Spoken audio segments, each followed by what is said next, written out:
The Talk 365 Dish of the Day is brought to you by the Rio Grande Cafe. And welcome back to Talk 365 TV. Holly Love, Trip Mitchell. And I was 19 when I had my first Mexican food. Oh, why so old? You never made a quesadilla at home in the microwave? No, first of all, that was like my survival food in high school. In fact, my house was famous for quesadillas. That's everyone would come to my house, all my friends, and we'd make quesadillas. Do you want to know how to make a great quesadilla now? You've given us your recipe before. You pancake it. You pancake it, but you fry up in a little olive oil. Only need a tablespoon. Okay. But it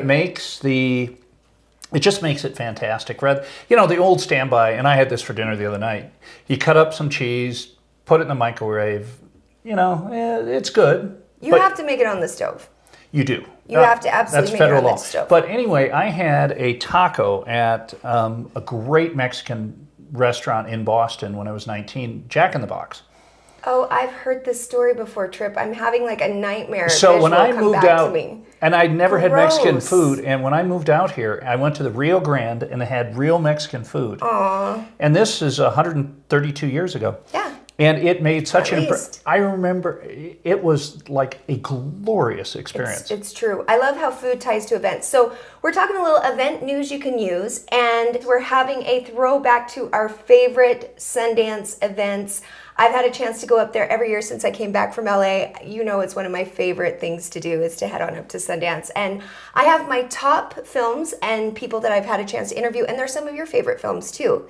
So number one would be Believer. That film obviously just became a movement here in Utah. Dan Reynolds, he took on this cause. He chose to engage in a cause rather than pull away and just not look at it, even though he says in the documentary, being, a white guy from Utah, and a rock star, it's not like this, he needed to find a cause, but he had so many fans who were suicidal and had suicidality and were gay from Utah and Mormon and struggling with that. And, what he's found is that in all kinds of areas of the country that are very highly religious, this is something that is a problem. But particularly in Utah, we have such a high rate of suicide. So Believer was an incredible film. It was an incredible movement to be a part of up at Sundance and to watch it happen and then watch it display out through the last few months on HBO. The Big Sick is another one of my top favorites. You love that movie. I think it is. Tell me why.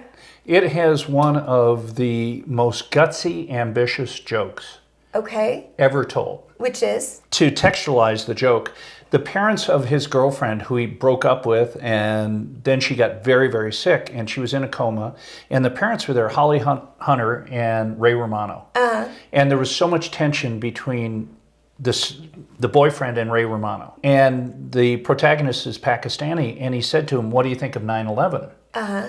And the joke was, and this, you've got to watch it in context, is that was horrible. Pause. We lost some of our best men. And it was so inappropriate, and it took courage to laugh in the theater. It did, but it was that whole attitude that he brought to that film, because it was a couple that wrote it and told their love story. So it was really cool. It was fun to meet them. And that was a fun, smaller movie. And there's nothing better than discover small movies. We all are so used to seeing movies with budgets 30 to 100 million and more. Yeah. And to see a movie with a $10 or $15 million budget, which is a lot of money, I would love to act on one of those. Sure. But nonetheless, they're considered small movies. And Judd Apatow, everything he touches. He produced it, and he was amazing. And Kumail and Emily, that is the husband and wife team, he's obviously been an amazing comedian and had a great voice in Hollywood for a long time. So I think this was his big shining debut. And she's a writer, so the two of them together, I think they're a powerhouse. It'll be fun to see what they bring in the future. There's no question. And Kumail is a regular on Silicon Valley, which is a show that I got to late. Uh-huh. But once you get into it, Chris, our mutual friend, recommended it. Yeah, and it's phenomenal.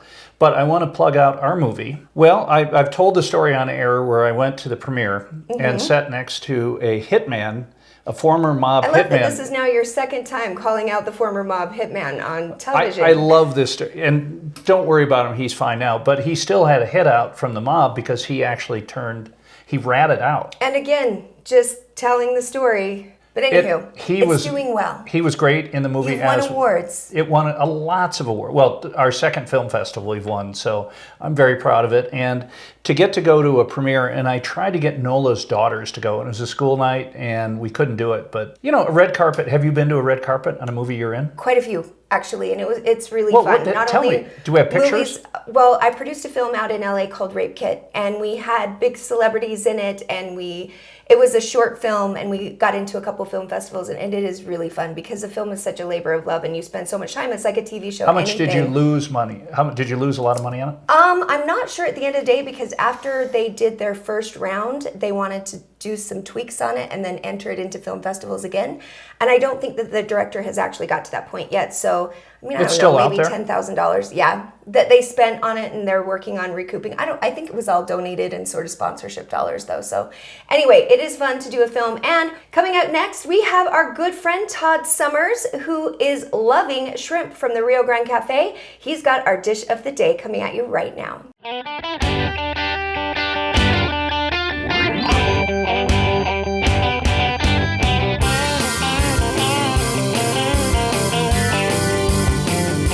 Everybody, it's Holly Love coming at you once again from the Rio Grande Cafe, and we've got your dish of the day from my friend Todd Summers. Todd, hi. Hi, how are you? I'm doing so good. It's so fun to see you back at the Rio. I think I brought you here a few times. Didn't we have a few business meetings here? We have, and the lunch was so, I remember it. It was so good.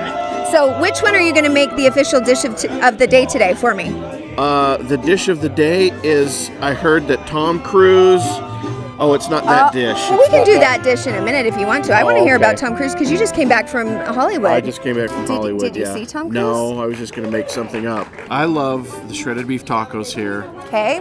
The shrimp, anything with shrimp in it is fantastic, Amazing. yeah. Yes. The thing, it's just, everything here is fresh, and you can just tell a difference, you know? Nothing comes from a can. I think that's a rule for all of the restaurants that they own. And so, I mean, you can, like you said, you can taste the fresh. You can taste it. Always better. And you can smell it. And you can smell it. Is that from, what is that That's from? Eddie I Murphy. say that all the time, and I don't know what smell it. You can smell it. Okay, official dish of the day. What are you picking? Here we go. I'm going to go with the shrimp tacos. There you go, shrimp tacos, people. You know that I love fish tacos in every flavor. Oh. Okay, well, the mariachi band has started. You heard Todd. Anything with shrimp in it, you can't go wrong. Right here at the Rio. Don't go anywhere. We'll be right back right after this. Come on down.